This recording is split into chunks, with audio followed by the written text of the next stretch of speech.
మార్కాపురం జిల్లా ధోర్నాలలో అభివృద్ధి పనులు ఊపందుకున్నాయి. 1,37,00,000తో నూతనంగా నిర్మించిన మండల ప్రజా పరిషత్ కార్యాలయాన్ని ఎర్రగొండపాలెం తెలుగుదేశం పార్టీ ఇన్ఛార్జ్ గూడూరి ఎరిక్షన్ బాబు ప్రారంభించారు.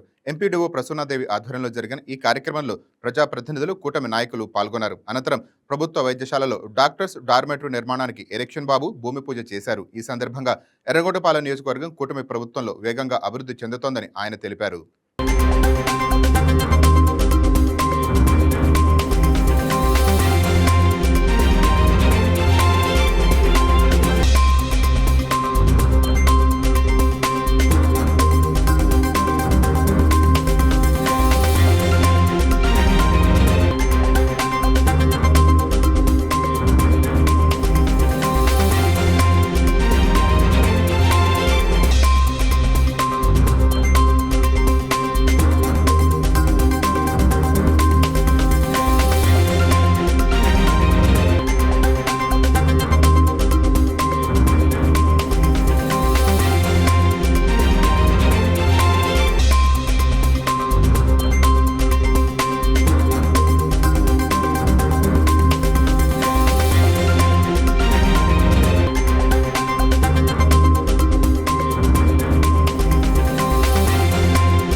ఈ వీడియో మీకు నచ్చినట్లయితే లైక్ కొట్టి షేర్ చేసి వైకే టీవీని సబ్స్క్రైబ్ చేసుకోండి.